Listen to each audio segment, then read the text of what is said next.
윤석열을 당장 수사하라. 1. MBC PD 수첩 보도로 윤석열이 청부 고발을 더 이상 부인할 수 없다 할 것이다.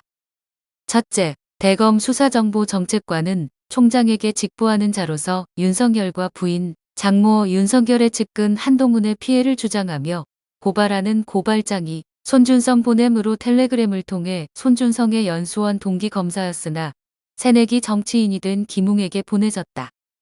둘째, 김웅은 정당 관계자 조성은에게 윤석열이 시켰다는 오해를 사면 안 되므로 자신은 쏙 빠져야 한다면서 대검에 고소장을 접수하면 말해놓겠다고 단단히 주의를 주고 구체적 지시를 한다. 윤석열이 시켜서 라는 점이 들키면 안 되는 가장 주의해야 할 점이라는 것이다. 그런데 김웅은 외부자가 알 수 없는 정보도 조성은 씨에게 알려준다. 제보자 X가 들은 목소리는 한동훈의 음성이 아니라 대역이었다는 것이다. 그런데 이동재 기자가 3월 22일 MBC 측에게 자신의 강요행위가 들켰다고 눈치챈 즉시 3월 23일 대역을 써서 한동훈을 감추기 위한 모의를 했다. 그런 사실이 대외적으로 알려진 것은 채널A 진상조사 보고서가 공개된 5월 21일이었다. 그런데 김웅은 4월 3일 벌써 내부 모의를 알고 있었다는 것이다.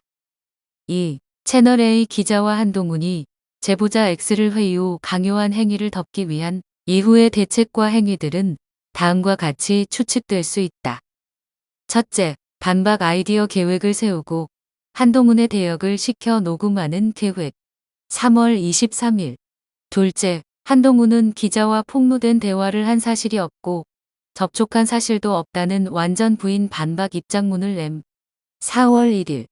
셋째, 청부 고발을 해 프레임을 전환하고 제보자 X의 언론에서의 주장을 전과자의 헛소리로 만들 것. 4월 3일.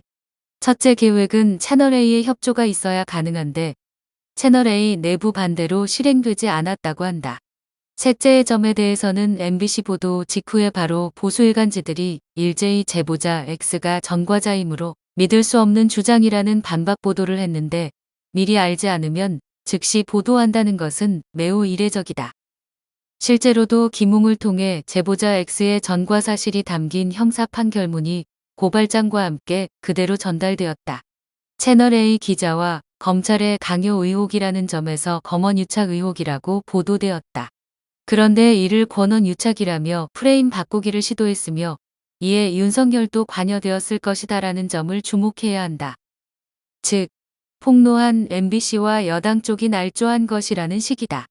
실제 중앙일보는 총선 직전인 4월 14일 MBC 검언유착 의혹 보도, 정언유착 비화 조짐, 재하 기사에서 채널A 기자 녹취록 속 음성은 검사장 아닌 내 지인의 목소리라는 소제목의 기사를 냈다. 그러니까 그 후의 대응도 검언정 유착이었던 것이다.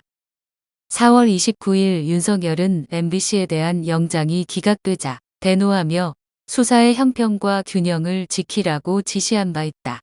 그런데 의혹 보도를 한 언론사인 MBC에 대해 영장 청구를 한다는 자체가 수사권 남용으로 비난받아 마땅한데도 수사팀도 윤석열의 심기를 파악하고 채널A사와 나란히 영장을 청구했던 것으로 보이고 법원에 의해 기각당한 것이다.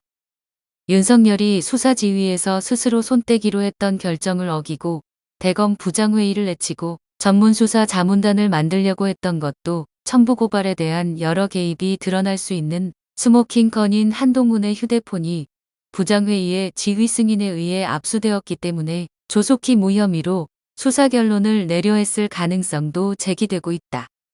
더 이상 정치 검찰이 자행하는 무법의 참상을 거두기 위해 윤석열의 수사는 조속히 이루어져야 한다.